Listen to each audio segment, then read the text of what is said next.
Roll up for the latest historian-angering tale in Ubisoft's Uber franchise, Assassin's Creed.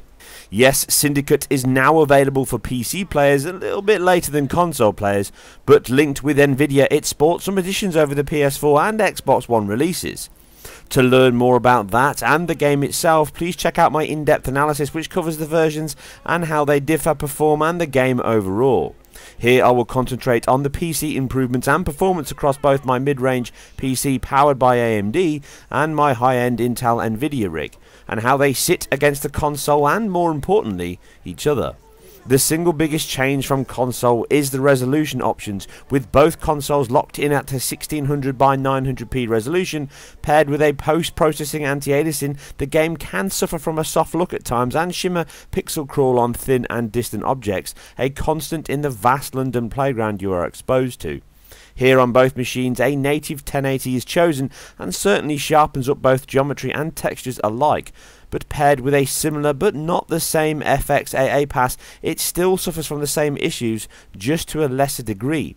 With the sharper display helping cutscenes and gameplay alike, it is a nice addition, if not really a standout change. If you have the machine, you can use the driver panel to boost this further and use downsampling on a 1080 screen just like Unity. But you also have the further option on PC to ditch the relatively poor FXAA and mix with some MSAA to clean up edges, leaving the post solution to catch other areas. Again, a minor but welcome addition. But for the cleanest option, you can go full on TXAA, Nvidia's own solution, and as such only available for said cards. This does a much better job of cleaning up the shimmer and sharp edges at the expense of screen clarity, giving an overall softer and less sharp image, which can at times look softer than even the 900p of consoles, but nearly removes all the shimmer in movement as it employs a temporal pass to work on the noise between frames that FXAA ignores. It is a similar approach to SMAA used in other games recently, in Black Ops 3 for example on consoles and PCs alike, but it can soften the image a lot, which some may or may not like. It does come at a big performance cost though, something common with nearly all the PC editions here that I will cover later. But in such a rich and historic period now sporting a full day-night cycle, the game can shine at times, combined with its volumetric lighting IBL that allows light bounce to improve its impressive visuals, and also used with a decent cascaded shadow map across the world to deliver a convincing time cycle, added to with rain that sadly still includes a cloud system but now devoid of its previous shadow casting bonus seen in all previous versions of Unity. But here on PC we can bump shadows over what the consoles run, which is a near identical match for high. Both consoles run a pretty much identical visual display across the board. After high you can choose from two Nvidia linked options, PCSS and PCSS Ultra, which add a higher resolution and softer edge to shadows. This also includes the contact hardening, a more realistic depiction of real life that has shadows softening at the edges the further away from the object and light source they are. Ultra improves the resolution of these further still. And although they are nice, the cost on the AMD machine makes them a simple no option for playable rates. 60 is never an option on this machine anyway, with the same high option chosen here. The Nvidia machine fares better, but the cost is still high, and like other features, e.g. hairworks as seen in Witcher 3 lack refinement, and therefore brute force is the only real choice. In this like for like simple example, you can see from high to ultra on shadows the cost is 10 FPS loss, and this only gets more the heavier the scene, with the visual upgrade in my opinion being simply not worth the cost, and this is on the Nvidia machine. Ambient occlusion also has the same bump, moving up from standard SSAO to HBAO Plus and Ultra. This again boosts both resolution and coverage and is a more significant change than the shadow bump. Here you can see moving from off to Ultra, and the contact edges of the door and wall show more depth and smoother than the consoles, which appear to run nearer the SSAO but not the same. So most likely, like anti-aliasing on console, the removal of the higher DX abstraction layer delivers more options and the use of their own SSBC, as seen in Far Cry 4 and Rainbow Six Siege, which looks to be used, and it sits between SSAO and HBAO Plus. But again, the cost is high on the Ultra settings and only suited to Nvidia cards, but still comes at a few FPS loss. The choice though is yours, and this is the benefit of the PC option. The other choices are more standard fare, with draw distance or wall density having an ultra option which only really adds small details and foliage up close, with the draw view and ultra being near identical to console, with up close world detail being somewhere between high and ultra on consoles. NPC count does seem higher on PC, again a clear sign of the CPU headroom afforded on the platform. The last option, texture quality, scales from low to high, with again like Unity, consoles being the same as the highest on PC. Aside some streaming loading changes and the occasional normal map difference here and there that would never be noticed aside this kind of detailed look. According to the menus, high needs 4, medium needs 3 and low needs 2 or below, but you can still run the highest setting on a 2GB card as you see here on the 7870, but you have got to be careful with what you choose here. I've noticed that when I max out the RAM and you end up swapping between system RAM and VRAM, you can get the long hangs and that slow down to basically 1 to 0 frames per second that we saw on the Xbox One head-to-head that I covered in my analysis there. You can see it here, and I managed to get this to do it twice on the PC version. I couldn't get this to perform the same issue on my Nvidia machine, and it only happened when I bumped up the settings to more than about 3 gig, so it looks like a memory swapping issue. So at this point the changes do not seem to be massive, and this is pretty much the case. The Nvidia deal offers up some of the same bumps we always see, and as I mentioned and predicted with the promised Tessellation edition in Unity that would never materialised, again here we see no similar bump. Even the volumetric lighting that was improved in Far Cry 4 on PC, we see pretty much the same solution here, which displays and performs the same across platforms with even the same fade out range used. So with resolution increased and some extra refinement on shadows, we must be left with a PC standard frame rate increase. But we do not.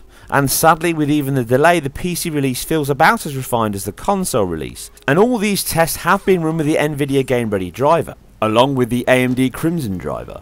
But performance on the AMD machine at a superior 44% resolution increase over consoles, but identical settings aside that, comes in far worse than both. Compared here against the Xbox One, it never runs as solid or as consistent in both gameplay or cutscenes. The opening sections allowing a like-for-like comparison, we see low teens on the PC here, and in gameplay it spends most of its time below the 30 target. Even helping the AMD machine outrunning an unlock rate still brings the average way below the Xbox One, and the PS4 performs even better than that. Moving to the much more powerful i5 GTX 970 combo, we see better performance with the console settings identical, again with the superior resolution. We run a near 60 FPS, but it is not locked. We do see dips into the high 40s, with most dips staying in the 50s. The only benefit being the Nvidia card can run HBAO nearly as well as it runs SSAO. But once you bump up the shadows or move away from the FXAA solutions, then performance takes a big hit. Being a deferred renderer, MSAA option is a big hit on the performance, and you see this very well in the cutscenes, and this isn't even the max settings available. And in gameplay with the shadow and AO bump, we are again around or below the console level. If we max out the PC with all the settings in the highest and TXAA, we are pretty much running at 20 FPS, with again streaming being an issue with the engine helping the dips along. The drop of resolution explained here with the console release. It is in a much better state than Unity release, but far from a polished or solid state. If we drop to the same 900p on PC, we see tangible gains that allow the AMD to get much nearer but not quite the PS4 level, but still far from a locked 60. And just to be clear on the point I'm trying to make here, I understand that the extras are there for additional machines and power to be used, but my issue is the additions don't add that much to the game, but they do take away a hell of a lot from the performance. And being an Nvidia linked game, it doesn't really seem as if it's much use to put all these pointless extras in the game that don't really add that much difference. When you look at them side by side to the console versions, there's not a huge difference, even when you're looking for it, but the performance metric certainly shows a gigantic difference, and I would really like to see Nvidia try to add additional features and use the PC hardware much better than what we're seeing at the moment. As aside the very impressive and useful HBAO, everything else seems a little bit like lip service overall. And from console to PC you get a near identical game complete with 19th century children that would give Usain Bolt a run for his money, or that when not busy practicing their robot walk, while time away leaping off piers lemming style. Ah, bless them. Better than working in a Max factory, I guess. In the end, the delay for PC gamers and linked with Nvidia has not helped the game on PC at all, and again brings into question just what these deals bring and if they are beneficial overall in the PC space. The choice of 60 is not the issue here, as that should always be a case-by-case basis dependent on the developer's choice and plan, etc. But a native display and a pretty much locked 30 should be the base that is set, and even more so, with such a high profile hardware manufacturer deal in place, it should come with some type of Q&A. That is simply not the case. To be clear, with the right PC specs it can still look and run better than the console versions. If you have such a machine, it is still the way to go, but that is, in my opinion, a far more powerful machine that should be necessary to deliver a solid 1080-30. The 900p choice on consoles is a clear example of easy optimization, highlighted with my AMD machine sporting a very similar performance level at these settings. The CPU use is very good, with all 4 cores used on my i5 and all 8 on my 8350, which is again a very good display, and the engine does sport a vast array of work from physics, lighting and AI scripting. It does not scrimp in areas you would expect. Dynamic reactions from dipping a yokel into the Thames to dislodging a juggler's balls. Yeah, less painful than it sounds.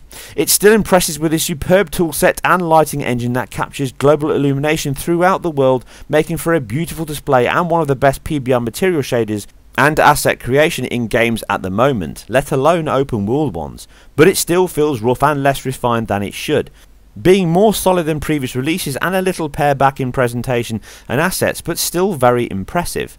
Just a shame the gameplay and enjoyment has not moved on as much as the visuals. I really hope that Watch Dogs 2 next year is the focus for Ubisoft's open world games, and the franchise can have a year out to rethink its plan and its performance targets. As always, I hope you guys and girls enjoyed this. If you did, then please hit the like and subscribe button, as it really helps me immensely and it'll allow you to get the first access to my new material as I put it all up on YouTube. Please leave your thoughts and your comments below. It only takes me to say, you take care, and I'll see you very soon on the next one.